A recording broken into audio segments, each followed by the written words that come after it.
As you can tell, ladies and gentlemen, my head's not screwed on straight today. Maybe I just need to let myself go for a while. Welcome to TLC. Now, will somebody please find my fucking head?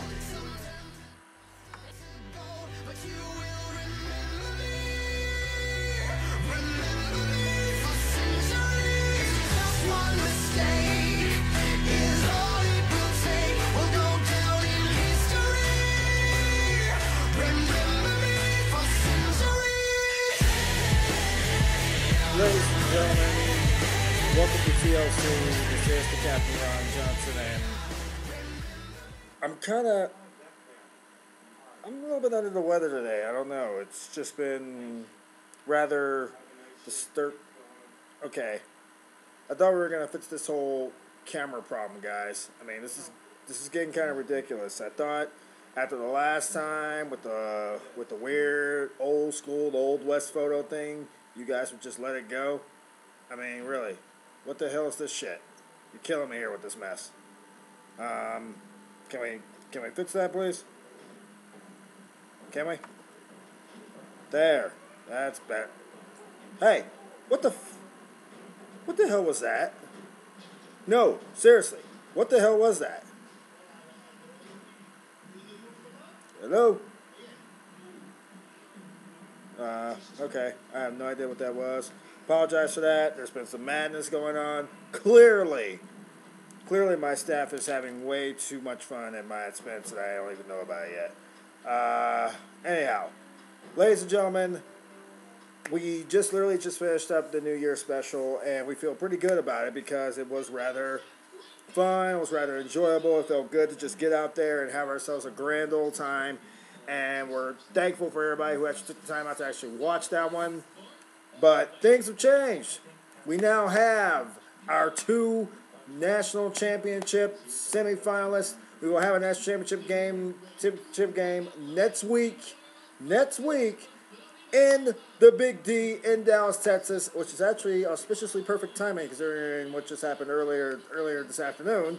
The Oregon Ducks, who just pretty much just bitchified Jameis Winston and his illustrious, unstoppable Seminole squad, will take on the Ohio State Buckeyes and probably had the upset of the year by defeating an SEC team for the first time in about 2 or 3 tries because, quite frankly, we all know what happened the last time Ohio State played an SEC team. Didn't work out so well. So, that being said, Oregon, Ohio State for the national championship. You know I'm probably going to sit here and come up with some kind of weird off-the-wall highlight. You know I'm going to probably say something in regards to it. I don't know exactly what's going to happen. I don't know when it's going to happen. But I can guarantee you that it's going down, people.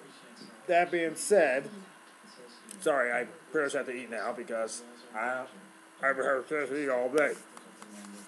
I just feel myself getting, chunkier. My face is even sitting here swollen out. Anyhow, with everything that has transpired over the past few days, it's been rather somber to head into the postseason this week. With all this happening, everything that's going on, we had the NFL playoffs over the weekend. Rather sweet. Every game was indeed a nail-biter, all the way down to tonight's game between the Detroit Lions and Dallas Cowboys. A game in which the Cowboys were down 17-7 late in the fourth, came back, got it done, was able to sit here and stave off several attempts, several botches, and the works against the Detroit Lions to win 24-20 and advance to Green Bay. Carolina will now travel to Seattle to the 12th man to take on Team LOB, which makes it very interesting. Now, following last night's insane madness in Pittsburgh with the Ravens beating the Steelers, we already knew pretty much what was going to happen today. Ravens were already heading back to New England, which is perfect because Baltimore is 2-1 with Joe Flacco at quarterback in the playoffs against Tom Brady and the Pats. the Ravens hold the best record against Peyton Manning in the last. I'm sorry, not Peyton Manning, but getting a little ahead of myself. Against Tom Brady in the last 3 years, and the Ravens are the only team to actually beat Tom Brady and the Patriots in New England, which makes things even more interesting. Now, all this is going to come together because Baltimore plays New England. New England coming this weekend. Ravens, Pats, and the other little highlight of this one, another nice little rivalry that's actually getting brewed up. We have the Indianapolis Colts traveling back to the Mile High City to take on the Denver Broncos. And that's going to be interesting because it's Andrew Luck versus Peyton Manning, part 3, I believe. And so far, it's split down the middle, 1-1. All this being said, we do know what's coming. We do know what's happening. It's going to be very interesting to see exactly what goes on between now and this weekend. Obviously, there's going to be a lot of playoff football coming up here. We got obviously the divisional playoffs kicking off this weekend. Carolina taking on Seattle, and of course the Broncos taking on the Colts. Then Sunday we have the Patriots.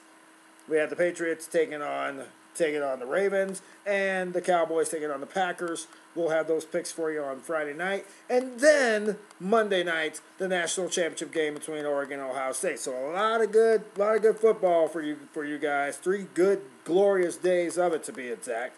Should make things very interesting. Obviously, with this being January, you know what's coming next.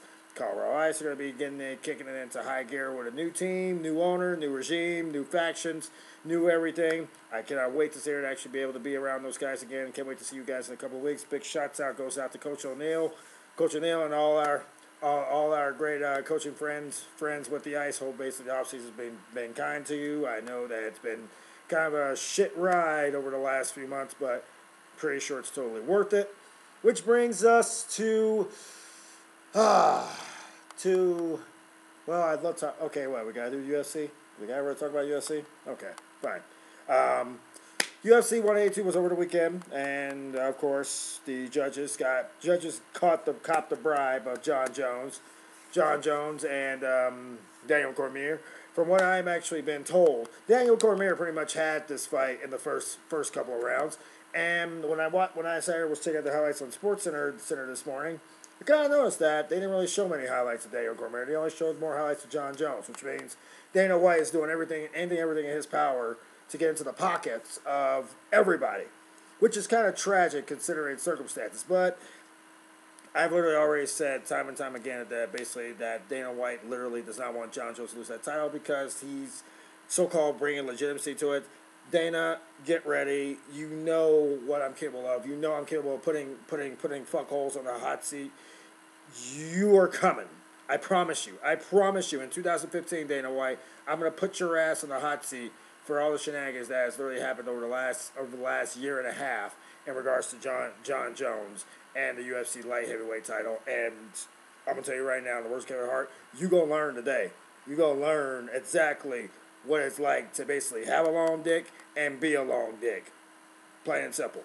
Now, it is with the deepest sorrows that I'm doing this one, because I did say, I was basically going to be back every Friday night, but after the news I did bombshell on earlier this morning, probably explains why I'm a little bit off the wall, a little bit hectic.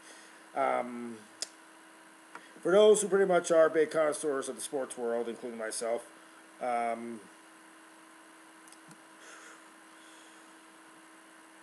as a child, I grew up watching SportsCenter, but I grew up watching SportsCenter for, the old school guys. Kenny Mayne, Steve Levy, Dan Patrick, Keith Olbermann, Linda Cohn, and, of course, a guy who pretty much made it fun for me. 2 guys that made it fun, actually.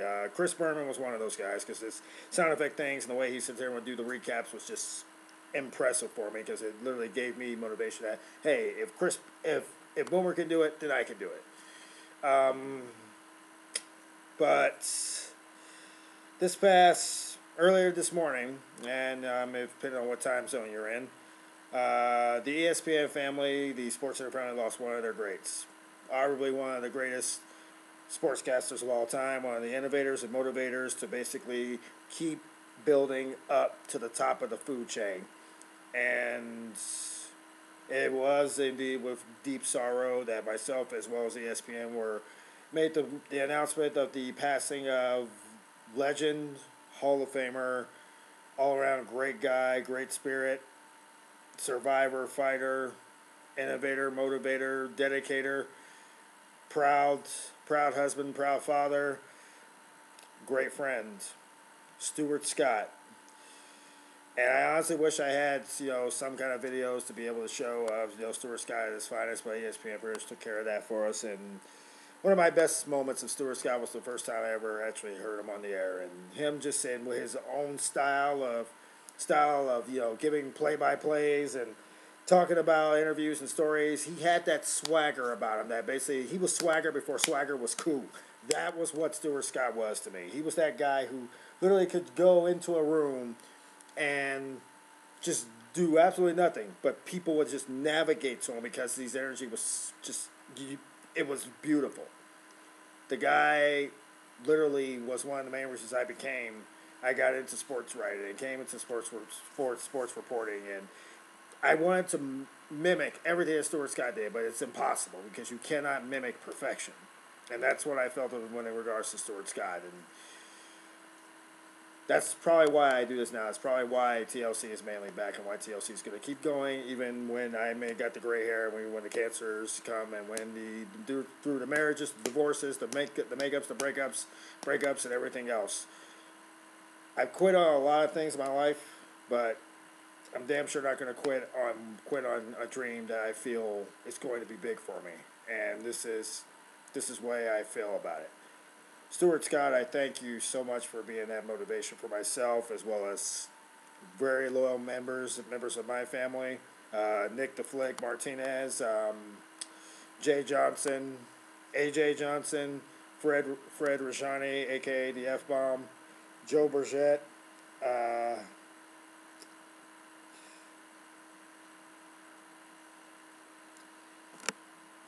all those great guys. I had Bleacher Brothers, Bleacher Reports, my great colleagues here at TLC. It's probably going to be the hardest thing in the world. And those who never actually had the pleasure of actually seeing Stuart Scott, I remember I was talking to one of my bosses earlier today. We were just sharing stories about, how he used to watch Stuart Scott and Keith Overman and Nick Patrick and Dan Patrick and everybody else just go crazy on the air. It made basically the world of sports reporting, that 60-minute long hour, that 60 minutes was beautiful to us. And I honestly gotta say,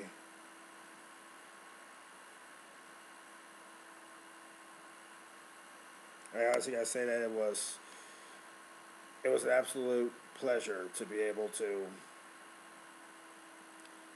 actually be able to see Stuart in action and learn from him, apply the craft, improve it. So, Stuart, stay as cool as the other side of the pillow, and you'll always be in fuego to us. We're glad that Cancer did not get the chance. Sorry, Cancer, you're not going to get them. And, of course, all hail the infamous king of Booyah. Yeah, I know, I have to say it right. All hail the king of Booyah! And, we'll miss you, Stuart. And you just show the good Lord exactly why you're one of the best. And we're going to continue trying to do what we can down here to keep honoring your memory day in and day out. And I thank you from the bottom of my heart. I thank you so much for everything that you pretty much have taught all of us who are still in the industry. And we're going to miss you. So, this one's for Stu. And it's an NA, no less. Stuart Scott, we'll miss you, and we'll love you. We'll see you on the other side of the plateau, brother. Cheers. This has been the captain. This has been TLC. We'll see you Friday for the playoffs, for the next round preview, and we're going to basically have it all out. Hopefully we'll get Doug Barrett on the horn and see if he'll basically have something to say, and we'll see what happens. Much love. Love you, Quincy. Love you, Quinlan. I'll see all you kids next weekend for the NFL Playoffs. In the show, one says yes, one says